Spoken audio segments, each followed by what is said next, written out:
हाँ जी। तो last session में हमने जावा का जो फर्स्ट वीक में पढ़ा था उसको डिस्कस किया था। आइए अब हम जो प्रोग्रामर के अपना फर्स्ट पेपर था उसे डिस्कस कर लेते हैं। ठीक है,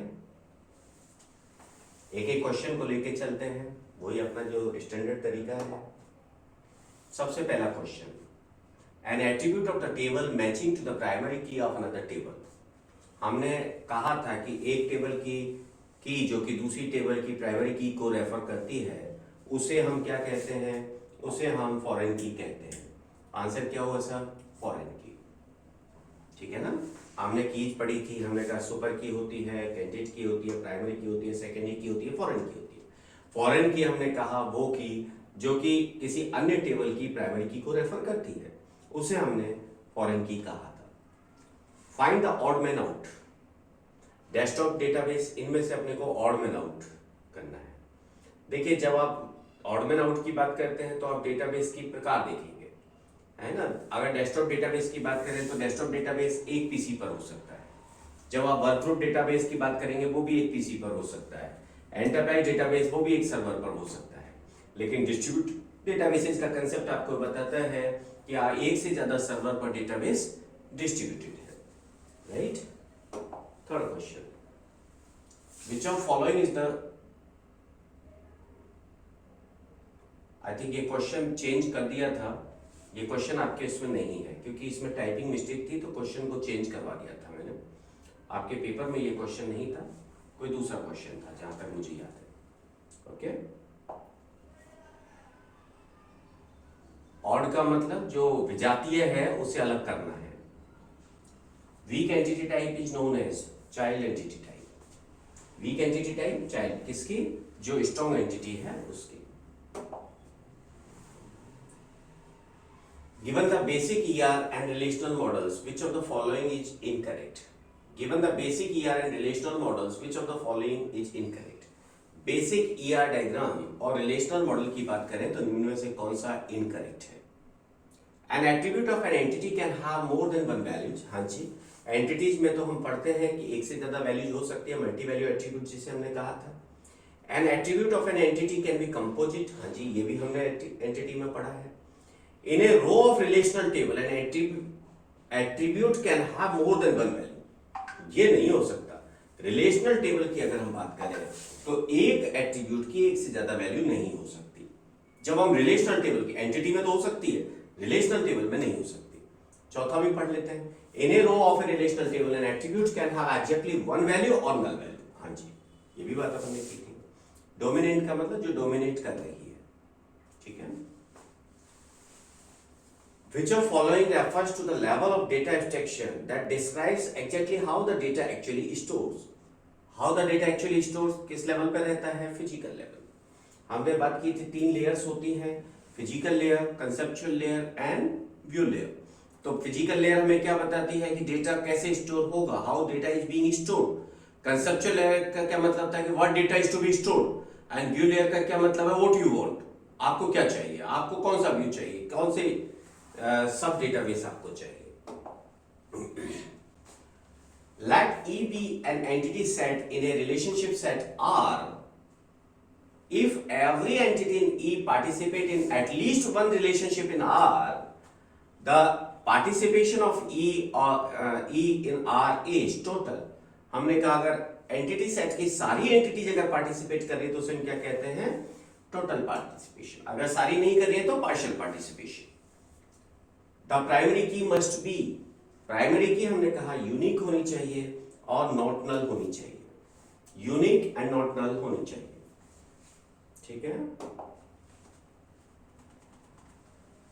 the attribute name could be structured as an attribute consisting of the first name, middle name, last name. This type of attribute is called composite attribute.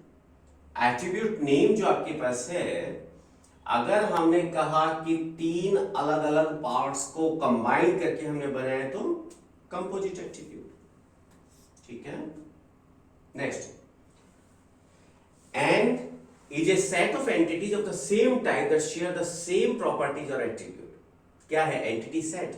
Example याद कीजिए, मैंने जो टेबल आपको बनाई थी, मैंने कहा each row of this table is entity and the complete set of these entities is known as entity set. ठीक है। The descriptive property possessed by each entity set, हर एंटिटी सेट के अंदर जो एट्रीब्यूट होता है, जो डिस्क्रिप्शन उसका देता है, उसे हम क्या कहते हैं? एट्रीब्यूट कहते हैं, जिसे आपने वो ओवल से रिप्रेजेंट किया था, है ना। Next question, the attribute age is calculated from the date of birth. हमने कहा था कि भाई जो चीज आप स्टोर नहीं करना चाहते, किसी दूसरी स्टोर से डिराइव करते हैं, उसे डिराइव्ड एट्रीब्यूट कहते हैं। यही पढ़ा था अपन ने। Not applicable condition can be represented in relational entity as null. भाई हमने कहा था कि not applicable, not present, missing, ऐसी चीजों को अगर रिप्रेजेंट करना है तो हम नल से रिप्रेजेंट करते हैं। नल का मतलब जीरो नहीं होता, आपने डिटेल में डिस्कस किया था इस पॉइंट को। और इवन हमारे कोड रूल के अंदर भी हमने पढ़ा था कि systematic treatment of null values, है ना, ये भी कोड रूल के अंदर भी हमने पढ़ा था। तो नल इज देयर, जिसमें कि नॉट एप्लीकेबल को हम रिप्रेजेंट करते हैं। Which of the following can be multi value attribute? भाई नेम एक ही होगा, डेट ऑफ बर्थ एक ही होगा, लेकिन फोन नंबर आपके मल्टीपल हो सकते हैं।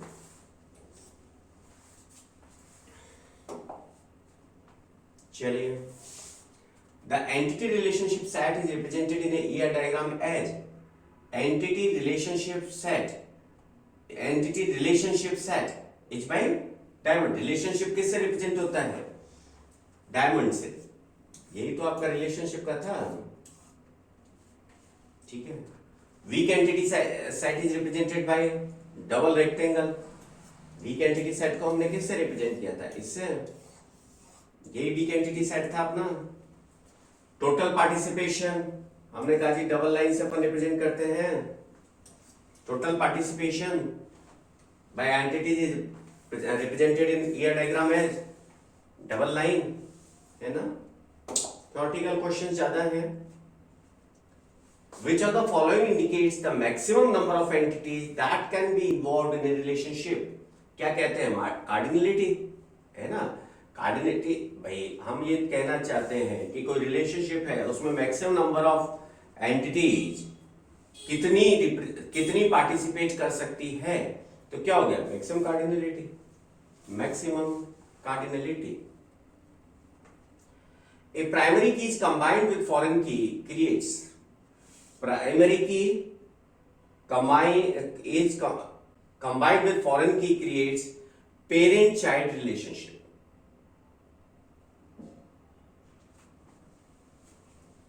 Parent child relationship. Question number 15 देखिए क्या है? Entity relationship set.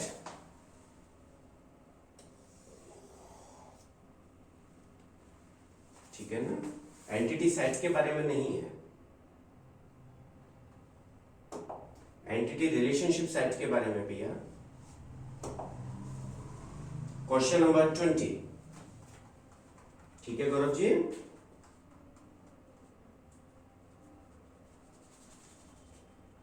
देखिए, what is the minimum and maximum number of tables required to convert an ER diagram with two entities and one relationship between them with partial participation constants of both entities. Minimum और maximum पूछा है। तो भाई देखिए, दो entities का तो हो गया, दो टेबल, और एक रिलेशन की टेबल। रिलेशन की टेबल कई जगह पर हम क्या करते हैं? मर्ज करते हैं। तो मैक्सिमम कितना हो जाएगा? अगर रिलेशनशिप की टेबल रखेंगे 3 और नहीं रखेंगे तो 2। तो क्या आंसर हो गया भैया? ठीक है, ओके। देखिए क्वेश्चन नंबर 21। ये कुछ क्वेश्चंस हैं जो कि प्रैक्टिकल हैं, जो कि अपन ने पढ़ा था उससे रिलेटेड हैं।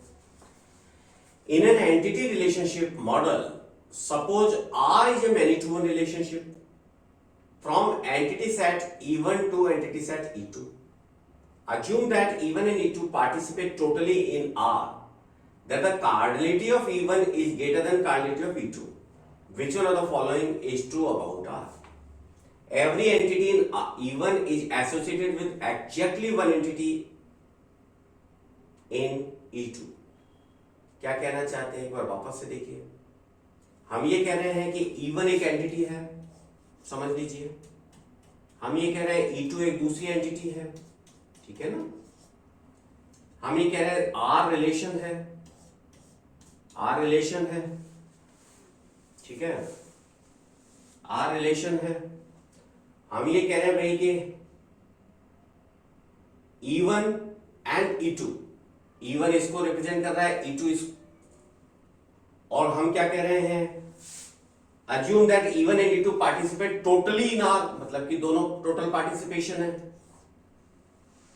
टोटल पार्टिसिपेशन है। वापस एक बार पढ़ लें, R is many to one, मतलब ये M है और ये 1 है, ठीक है ना। That the cardinality of E1 is greater than cardinality of E2, which one of, क्योंकि इसमें मल्टीपल है, इसमें एक है, मतलब इसमें हो सकता है एक से ज्यादा इसकी एक एंटिटी के साथ पार्टिसिपेट कर रहे हो। Every entity in E1 is associated with exactly one entity in E2। इसकी हर एंटिटी, क्योंकि यहां पर तो 1 है, तो इसकी हर एंटिटी के साथ इसकी एक एंटिटी रिप्रेजेंट हो रही है ना, right sir.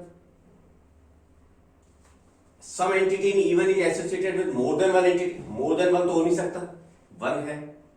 Every entity in E2 is associated with exactly one entity, ऐसा लिखा नहीं है, मेनी टू 1 है। Every entity in E2 is associated with at most one entity, at most भी नहीं है, M है, ठीक है। So answer will be A. अगर आप लैंग्वेज को प्रॉपर पढ़ लेंगे, आप एक बार डायग्राम बना लेंगे, सॉल्व हो जाएगा।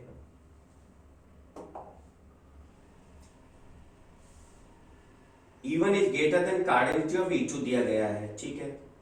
इस केस में ऑप्शन बी मैच हो सकता है क्या, देख लीजिए, वापस से देख लेते हैं। Some entity in E1 is associated with more than one entity in E2, यही कहना चाह रहे हैं ना। देखिए बी में मतलब क्या हो गया, सम एंटिटी E1 में कुछ ऐसी एंटिटी है जो E2 की एक से ज्यादा तो है ही नहीं ना, 1 है, तो एक से ज्यादा कैसे हो गया, एक से ज्यादा कैसे हो गया, जब हमने यहां पर 1 लिख रखा है, यही तो लैंग्वेज में आपको कंफ्यूज किया है, इसी लैंग्वेज में आपको कंफ्यूज किया गया है। भैया यहां पर 1 है तो एक से ज्यादा तो हो ही नहीं सकता, और आप सारे क्वेश्चंस में देख लीजिए, सारे पॉइंट्स में देख लीजिए, अदर देन 1 वो सब में यही घुमा रहेगा, ठीक है ना। चलिए, विच symbol denotes derive attribute, derive attribute को आप किससे रिप्रेजेंट करते हैं, ये ना, डैश इलिप्स, डैश इलिप्स। यहां पर एग्जाम्पल की बात ही नहीं है, यहां पर तो जो स्टेटमेंट कह रहा है उसकी बात है गौरव भाई, जो स्टेटमेंट कह रहा है अपन तो उसको लेके चल रहे हैं, जो स्टेटमेंट कह रहा है उसके अलावा हमने कोई बात ही नहीं की है। जहां स्टेटमेंट लिखा हुआ है कि भाई मैनी टू 1 है, तो बताइए ई में कुछ ऐसी एंटिटी कैसे हो सकती है जो इसकी एक से ज्यादा से एसोसिएट हो, कंफ्यूज मत होइए। E1 में कुछ एंटिटी ऐसी हो सकती है क्या जो E2 की एक से ज्यादा एंटिटी से रिलेटेड हो ही नहीं सकती ना, जब मैनी टू 1 है तो। हाँ, इसकी एक इसकी मल्टीपल से हो सकती है, लेकिन इसकी एक इसकी मल्टीपल से नहीं हो सकती ना, एक से ज्यादा से हो ही नहीं सकती ना। This is the statement which is given. हमें एग्जाम्पल से क्या करना है, this is the statement which is given. जो मैनी टू 1 हमें दे रहा है, इसका मतलब कि नेक्स्ट एंटिटी सेट का केवल एक एंटिटी से एसोसिएट हो सकती है, राइट। तो अपना तो डायग्राम और स्टेटमेंट से हमने डायग्राम बना लिया, उससे हमारे पॉइंट सॉल्व हो रहे हैं, ठीक है। चलिए, late M and be two entities in ER diagram with simple single value attributes कर लेते हैं। Let M and N be, देखो सर, M और N दो, कार्डिनलिटी का मतलब है कि एक एंटिटी की कितनी एक एंटिटी सेट की कितनी एंटिटी दूसरी एंटिटी सेट की कितनी एंटिटीज के साथ में रिलेटेड है। कार्डियलिटीज का मतलब है आप इनको अच्छी तरह समझ लीजिए जो मैं आपको डिस्कस कर रहा हूं, फिर अगर कोई दिक्कत आएगी तो again will discuss in class, ठीक है ना, don't worry, I am here. वरना आप क्या है कि एक क्वेश्चन में उलझते जाएंगे। आप इसको अच्छी तरह एक बार समझने की कोशिश कीजिए, वापस से देखिएगा, तीसरी बार देखिएगा, फिर अगर आपको दिक्कत आए तो आप एक बार फिर क्लास में बोल दीजिएगा, अपन फिर डिस्कस कर लेंगे, ठीक है ना। M and N two entities है, हमने कहा भाई ये M है ये N है, ये दो एंटिटीज हमारी है, ठीक है। M एंड N भी to entities in ER diagram with simple single value attributes, मतलब कि इसमें कोई एट्रीब्यूट होगा, सिंपल सिंगल वैल्यू एट्रीब्यूट है A1 और इसमें सिंगल वैल्यू एट्रीब्यूट है मान लो A2, इसमें भी दो सिंगल वैल्यू एट्रीब्यूट है, हमने कहा जी N1 है, मान लिया जी N2 है, ठीक है ना। R and R2 are two relations between M and N, ये लो सब, हमने कहा जी R1 एक रिलेशन है M1 से M के बीच में, R2 भी एक रिलेशन है, R2 भी एक रिलेशन है M से N के बीच में, ठीक है। Two relations between M and N, whereas as R1 is one to many and R2 is many to many, R1 is one to many, yellow sir, and R2 is many to many, R2 is many to many मतलब कि ये many to many, ठीक है। The minimum which whereas R1 is one to many and R2 is many to many, यही तो diagram बनेगा अपना, ठीक है भैया। The minimum number of tables required to represent M1 M, अब मिनिमम नंबर ऑफ टेबल्स हमें चाहिए, मैक्सिमम नंबर ऑफ टेबल्स नहीं, minimum number of tables. Question आप देख लीजिए, क्वेश्चन के हिसाब से हमारा डायग्राम देख लीजिए, क्वेश्चन समझिए।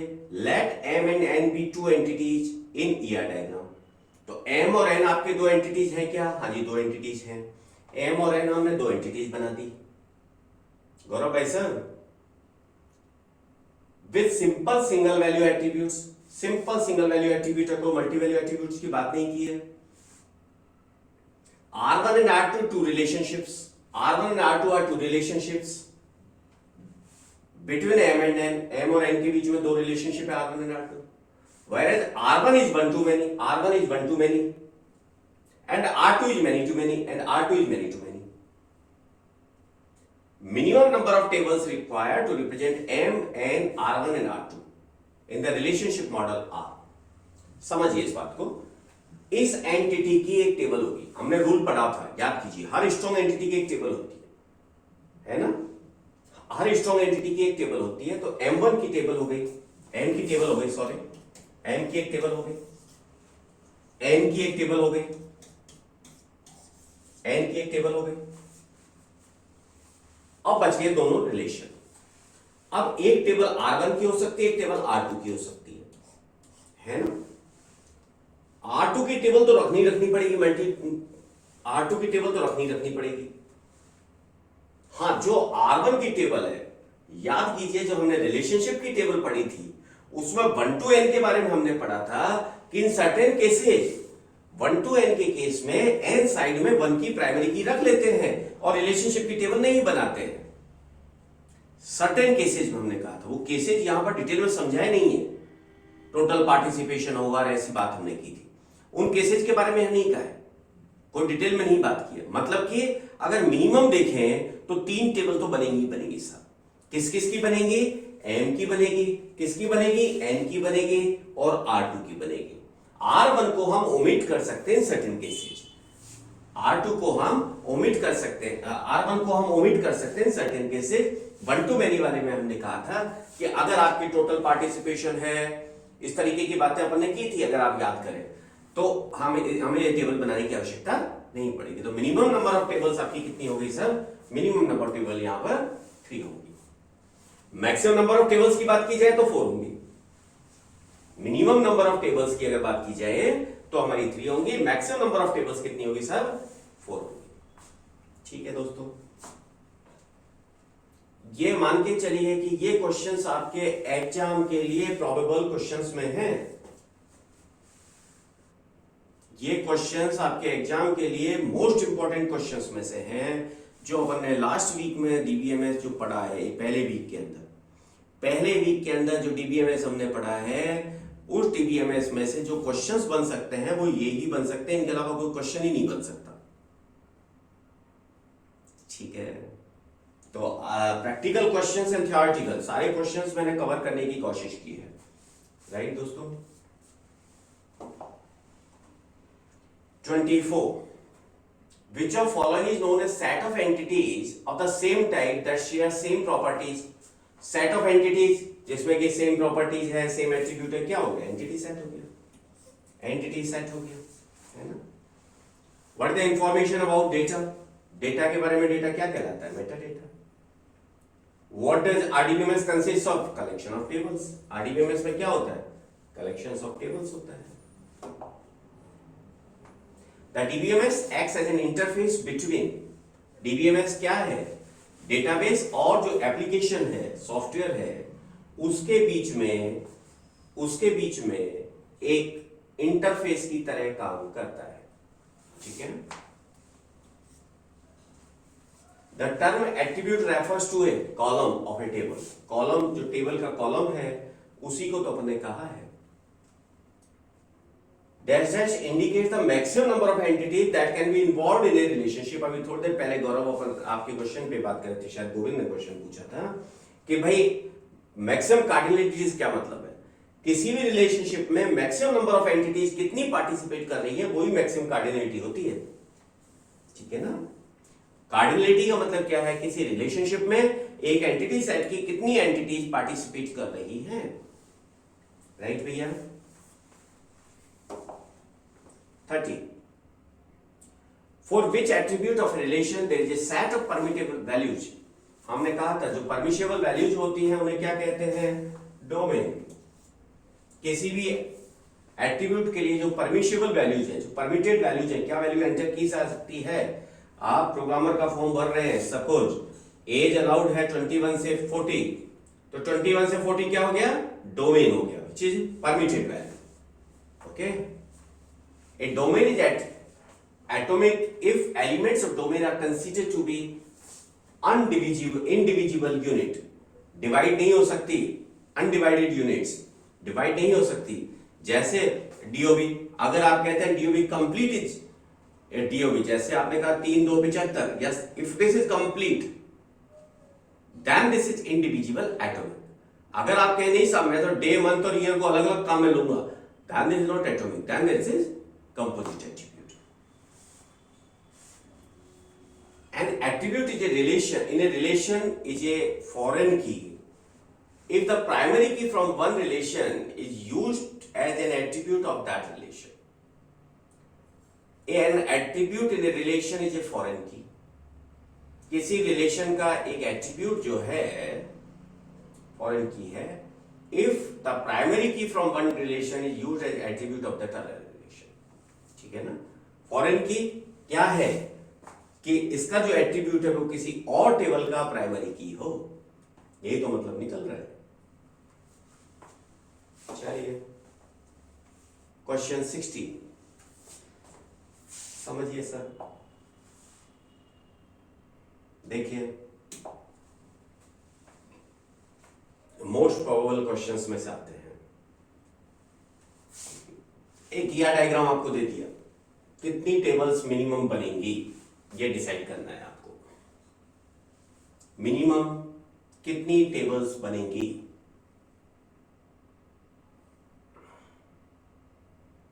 मिनिमम एंटिटीज की टेबल बनेंगे, पहली बात। मिनिमम एंटिटीज की टेबल बनेगी।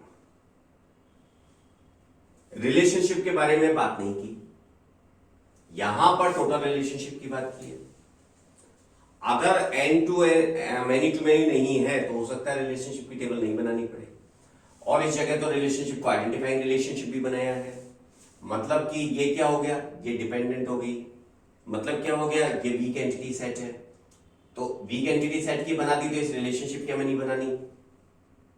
इस रिलेशनशिप सेट के लिए हमने कहा भाई टोटल पार्टिसिपेशन है, अगर मैनी टू मैनी नहीं है तो इसको भी नहीं बनाना, मतलब कि मिनिमम नंबर ऑफ टेबल्स हमारी कितनी बन जाएगी, 3। ठीक है ना। Again come over, consider the data given in the above question, which of the following is the correct attribute set for one of the table for the correct answer to the above question। कौन कौन सी table बनेंगी, ठीक है साहब, देख लेते हैं कौन कौन सी टेबल बनेगी। हमने कहा जी एक टेबल जो अपनी बन रही है, एक टेबल तो अपनी ये बन रही है एम, तो एम टेबल अपनी हो गई, एम टेबल अपनी हो गई। एम टेबल में क्या क्या एट्रीब्यूट होंगे साहब, एम टेबल में M1, M2, M3 ये टेबल अपने हो गए। फिर P टेबल अपनी हो गई। P टेबल क्या कह रही है, P टेबल अपनी कह रही है P1 and P2, P1 and P2 है ना। N टेबल अपनी बन रही है, N टेबल जो बन रही है इस टेबल में क्या हो गया, इसमें अपना हो गया P1, N1 और N2, क्योंकि ये वीक एंटिटी सेट है तो इसकी प्राइमरी की अपने को रखनी पड़ेगी। ठीक है सर। अब यहां पर बात आ रही है, यहां पर बात आ रही है क्योंकि टोटल पार्टिसिपेशन है, ये नहीं बताया 1 to many है या कैसा है ना। तो इस P1 को हम यहां पर रख के भी काम कर सकते हैं, इस R1 की अपने को बनानी नहीं पड़ेगी टेबल, तो इस P1 को अपन उधर रख लेते हैं। अब आप देख लीजिए टेबल कौन कौन सी बन रही है आपकी, M1, M2, M3, P1, हाँ जी ये टेबल आपकी बन रही है। ये आपकी M1, P1, N1, N2, P1, N1 नहीं साहब इसकी बनाने, ये गलत है टेबल, ये नहीं बनेगी, ये नहीं बनेगी, ये नहीं बनेगी।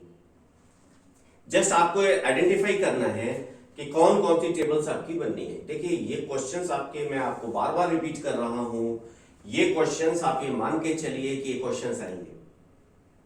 ये प्रोग्रामर का एग्जाम है, एसीपी का एग्जाम है, मजाक नहीं है ना। चलिए नेक्स्ट अगेन, ये रिपीट है क्या, हाँ जी दोनों क्वेश्चन रिपीट है, दोनों क्वेश्चंस रिपीट है।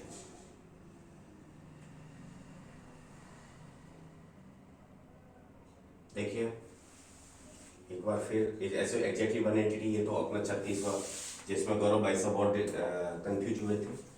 E1 E2 दो एट्रीब्यूट्स हैं, E1 एक एट्रीब्यूट है, E2 एक एट्रीब्यूट है ना।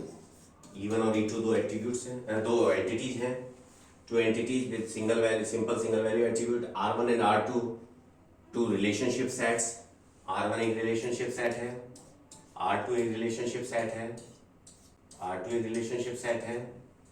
Okay where R1 is 1 to many, वही वाला क्वेश्चन है, 1 to many, R2 is many to many, R2 is many to many, many to many, R do not have any attribute of their own, R1 R2 में कोई attribute है नहीं, what is the minimum number of table required, 3। ये question तो अभी जिसमें आप confuse हुए थे, ठीक है ना। Okay next question, which of following statement is, although अपन ने टपल्स वगैरह ये डेफिनेशन नहीं पढ़ी है, ठीक है, ये डायग्राम ही पढ़ा है। Which of following statement is false about weak entity set? Tuple basically relational में अपन, रिलेशनल डेटाबेस के अंदर अपन बोलते हैं रोज, है ना। चलिए, which of following statement is false about weak entity set? First, weak entities can be deleted automatically when the strong entity is deleted. सही बात है। सपोज एम्प्लॉय और डिपेंडेंट की बात करें, एम्प्लॉय को अगर आपने डिलीट कर दिया तो उसके जो डिपेंडेंट्स हैं उनका भी ऑटोमेटिकली डिलीट किया जा सकता है। Weak entity set avoid the data duplication and consequent possible inconsistencies caused by duplicating key of the strong entity set. बिल्कुल ठीक बात है। Weak entity set avoid the data duplication को अवॉइड करता है and consequent possible inconsistencies caused by duplicating the keys strong entity set की duplicate अगर key को डुप्लीकेट की क्रिएट करने से अवॉइड करता है।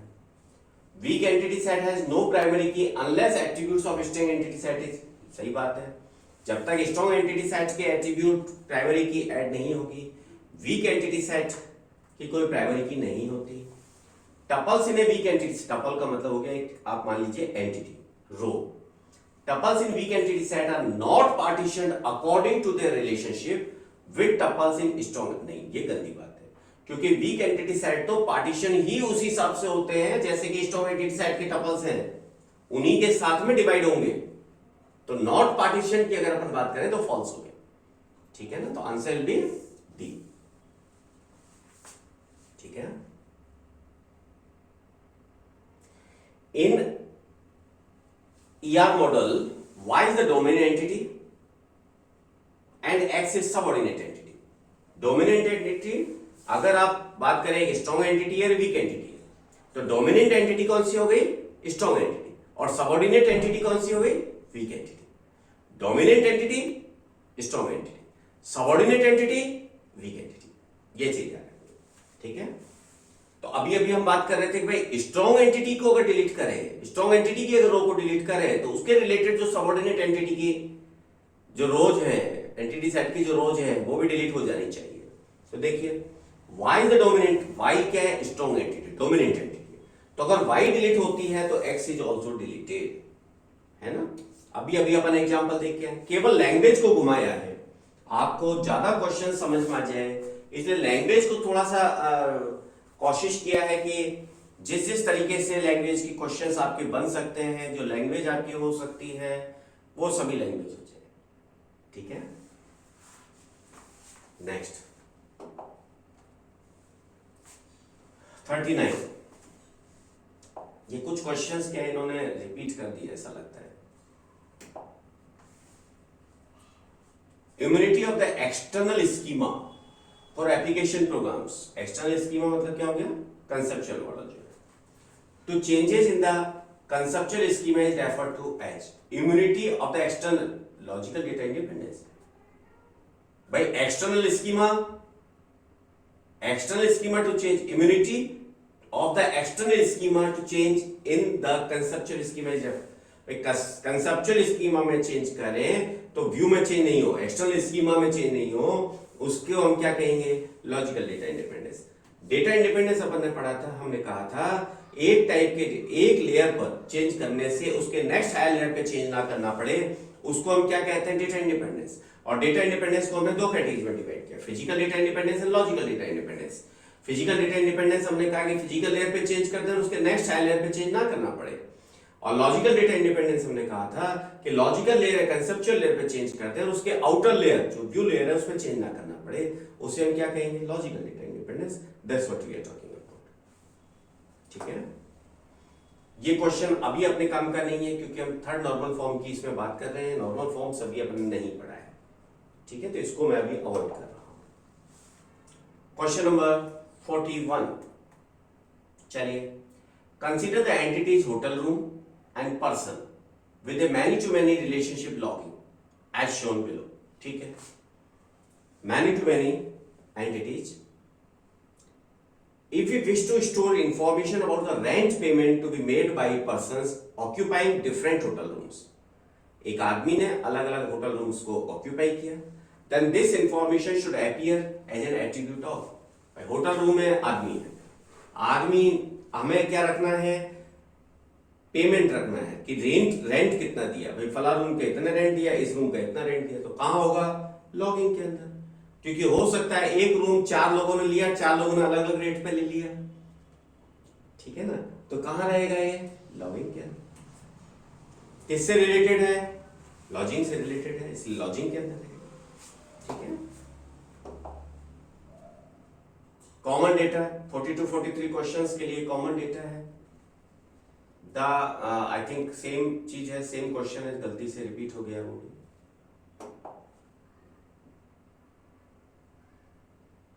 चलिए देखिए, an ER model of database consist of entity type A and B, these are connected by relationship set R which has not which doesn't have its own attribute, under which one of the following condition can the relationship table of R be merged with that of A।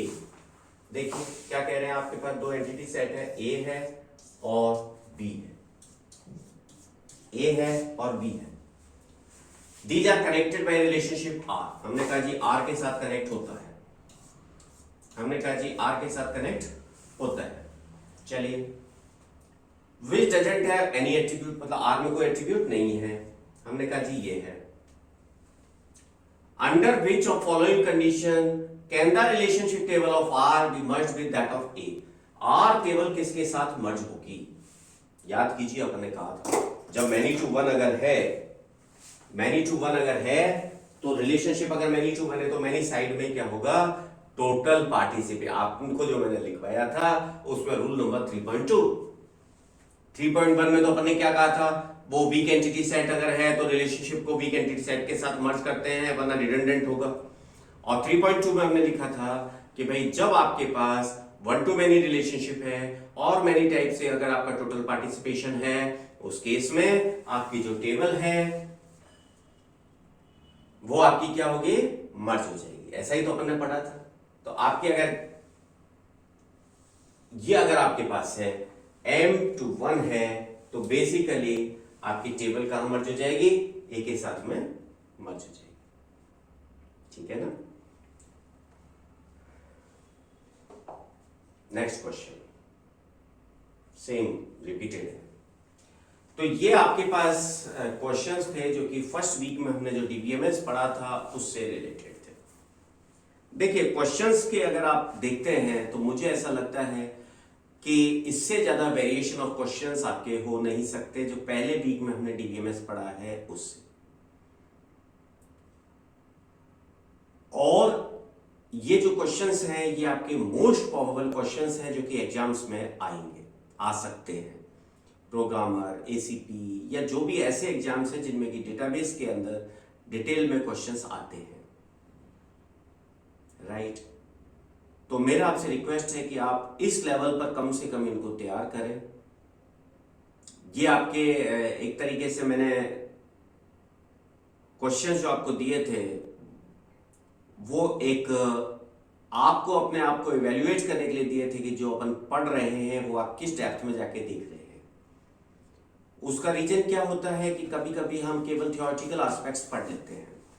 Theoretical aspects पढ़ के हमें लगता है कि we know each and everything, लेकिन questions कभी practical आ जाते हैं। कभी हम प्रैक्टिकल पढ़ लेते हैं और थ्योरेटिकल क्वेश्चन आ जाते हैं। So we should be aware of all type of questions if you are working with competitive exams specially. तो जब कॉम्पिटिटिव एग्जाम्स की बात कर रहे हैं तो हम कोई रिस्क नहीं ले सकते। हम ये नहीं